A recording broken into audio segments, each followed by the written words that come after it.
Buenos días a todas y todos, bienvenidos a este vídeo explicativo de la tarea 2. Como siempre comienzo recomendándoos que leáis con detenimiento la unidad correspondiente, en este caso la unidad 2, que a continuación veáis este vídeo tutorial, que leáis bien lo que se pide en cada uno de los enunciados. Veréis en las correcciones de la tarea 1, los que ya me las estáis entregando, que hay veces que las respuestas son bastante exhaustivas, pero no me dejáis clara la información que se pide en el enunciado. Si yo pido cuatro informaciones, me tenéis que dejar claro de la información que aportáis cuál corresponde a cada enunciado o a cada información pedida. ¿De acuerdo? Así que leeros bien los enunciados y si tenéis alguna duda, la preguntáis en el foro correspondiente, en este caso en el foro de la unidad 2, que tendrá habilitado un hilo para la resolución de dudas de la tarea. Además, siempre recomiendo que leáis bien el apartado de evaluación de la tarea, porque ahí se desglosa y se hace corresponder lo que se pide en la actividad con cada uno de los criterios de evaluación implicados. Sí que me voy a ir en este caso a la evaluación porque hemos introducido un cambio. Sabéis que este curso hemos comenzado con retraso la subida de las programaciones porque estamos a la espera de instrucciones que vienen de Sevilla, ¿vale? Entonces, como tuvimos que subir la tarea 1 sin haber recibido todavía esas instrucciones, veréis que en la tarea 1 aparece que la tarea se considerará superada cuando esté superada la media de los criterios de evaluación. A partir de ahora, como ya se aplican las instrucciones, eso no va a ser así, sino que va a ser pues como lógicamente debería de ser, que es que la tarea se considera superada no cuando la media de los criterios está superada, sino cuando la media ponderada de los criterios está superada. Bueno, básicamente esto significa que si veis en la programación, cada criterio tiene un valor, una ponderación, un peso. Entonces, lógicamente, imaginaos que un criterio pesa el doble que otro, no se va a hacer una media entre ambos, sino una media ponderada, ¿vale? Bueno, en cualquier caso, esto es básicamente para la repetición de tareas. Aquellas tareas que no lleguen a un 5 tienen que ser repetidas. Entonces veréis que en el caso de que no lleguéis, os diré que la media ponderada no ha sido superada. Pero para que lo tengáis en cuenta, que no es la media, es decir, no es sumar la suma del valor de la nota que os he puesto en cada criterio y dividirla entre el número de criterios, sino hacer esa media, pero dándole a cada criterio de evaluación el peso que tiene la programación. Venga, pues vamos con la descripción de la tarea. Ya sabéis que siempre hay un caso práctico para situarnos y en esta actividad, en esta tarea, nos encontramos con 3 actividades. La primera de ellas, analizamos un conflicto. Vale, en esta primera actividad vamos a detenernos en el paso previo a la mediación del conflicto, que sería el análisis del mismo, que es un poco lo que se estudia en la unidad. Para ello, os pido que aportéis un ejemplo breve y concreto de cada uno de los 5 tipos de conflictos descritos por Moore. ¿Vale? Entonces os vais en el tema, aunque os lo leáis todo, a los 5 tipos de conflictos que señala Moore. Ojo, no os estoy pidiendo que me los describáis, os estoy pidiendo que de cada uno de estos 5 tipos me pongáis un ejemplo, ¿vale? Un ejemplo concreto de conflicto que me permita a mí de esta manera verificar que efectivamente habéis comprendido cada uno de los tipos de conflicto, ¿vale? O sea que este apartado es breve, simplemente ponemos el título del conflicto y sin describirlo aportamos un breve ejemplo.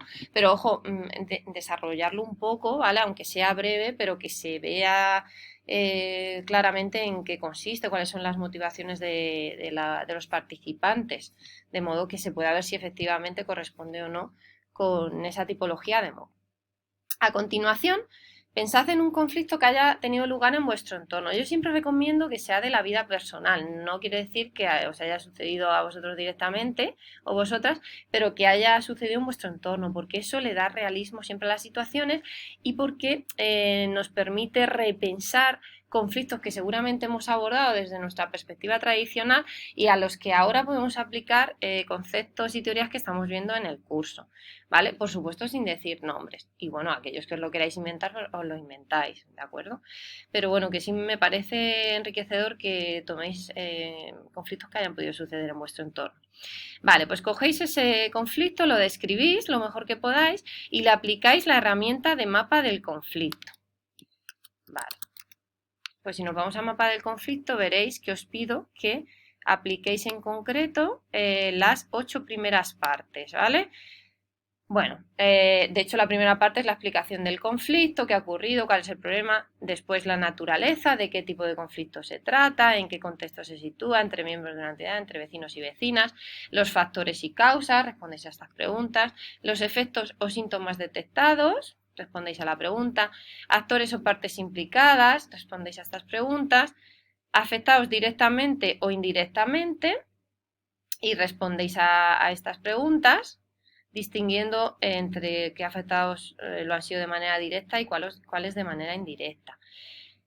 Otros agentes interesados en el conflicto, respondéis a estas preguntas, ¿de acuerdo? Y por último, las fórmulas o procesos. Vale, mira, como dicen fórmulas o procesos, que si os fijáis en la evaluación, de hecho, ese solo apartado, el número 8, fórmulas o procesos, corresponde con un criterio de evaluación, así que tened mucho cuidado de responderlo lo mejor posible. En fórmulas o procesos, bueno, no hace falta que me respondáis a estas preguntas, sino que, aunque podéis hacerlo, lo que os pido en concreto es que en este último apartado de fórmulas y procesos determinéis únicamente si el conflicto analizado es o no susceptible de mediación, ofreciendo una respuesta argumentada. En el caso de que consideréis que la mediación no es una opción para el conflicto propuesto, se debe ofrecer de forma razonada un proceso alternativo. ¿De acuerdo? Que puede ser uno de los que se veían, por ejemplo, en la unidad 1, que ya visteis que teníamos otros métodos de sistemas de resolución alternativa de conflictos. En cualquier caso, me decís sí o no, este conflicto es o no susceptible de mediación, porque en el caso de que la respuesta haya sido que no, deberíais ofrecer un proceso alternativo.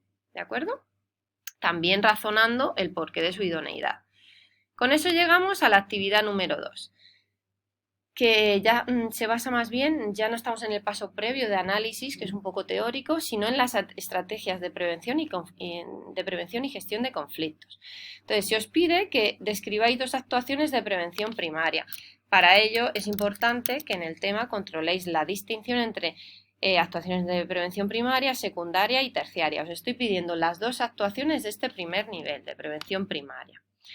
Vale, describe 2 actuaciones de prevención primaria que podría ofertar el servicio de mediación en el que trabajas para prevenir la aparición en la sociedad de conflictos como el descrito en la actividad de mapa del conflicto.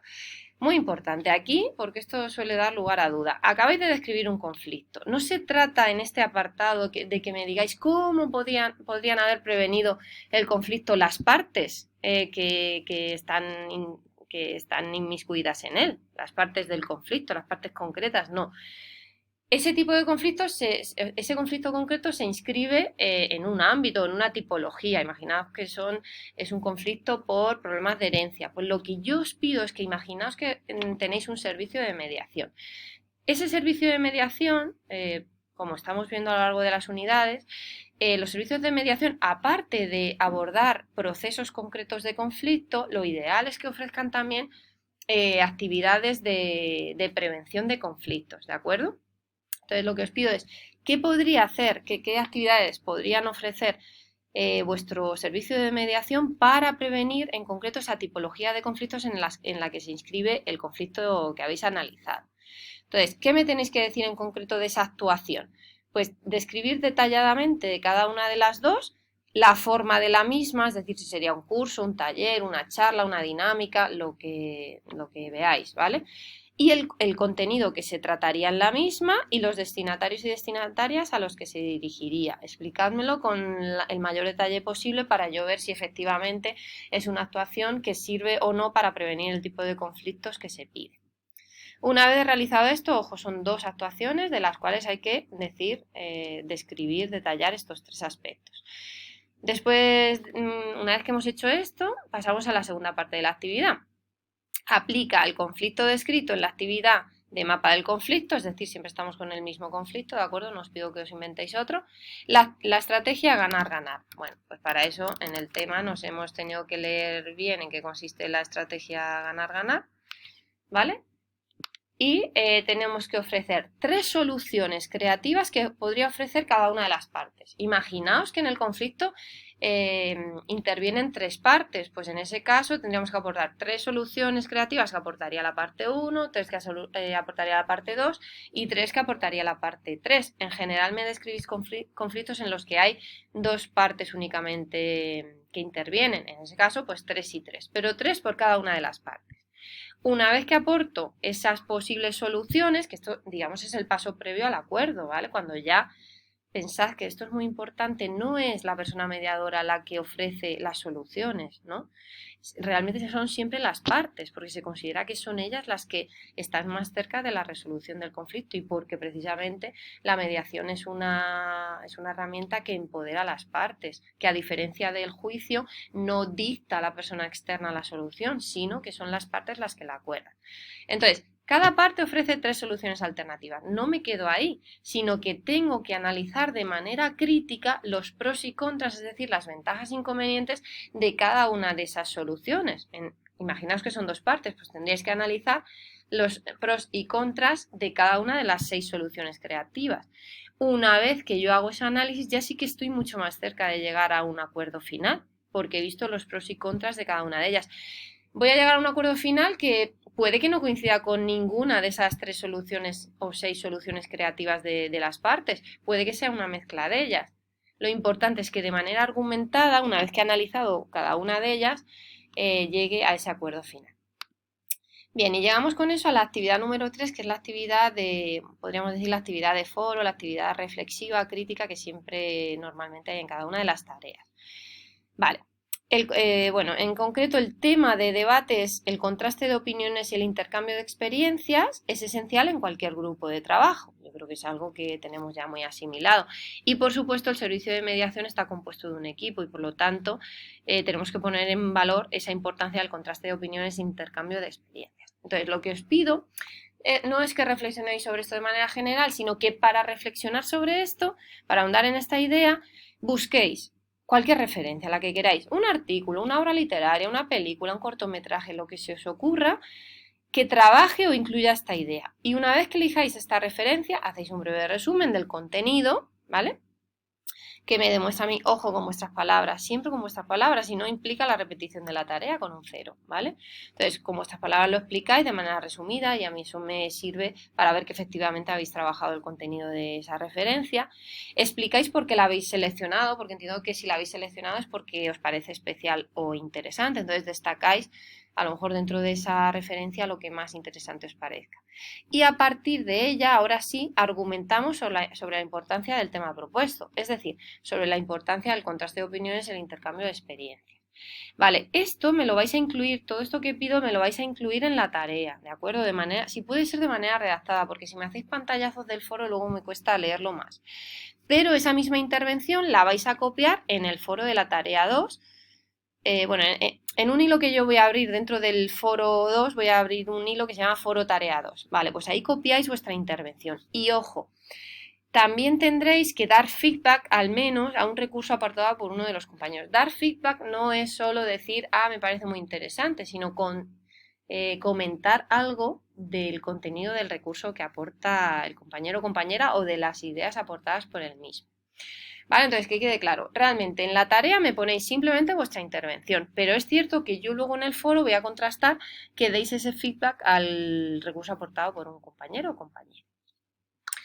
Bueno, creo que hemos explicado más en detalle la tarea, pero soy consciente de que aún así pueden quedar dudas. Entonces, yo os animo siempre, antes de realizar la tarea, para no perder un primer intento, que cualquier duda me la trasladéis a través del foro, ¿de acuerdo? Bueno, pues ya está, me despido y estamos en contacto. Un saludo.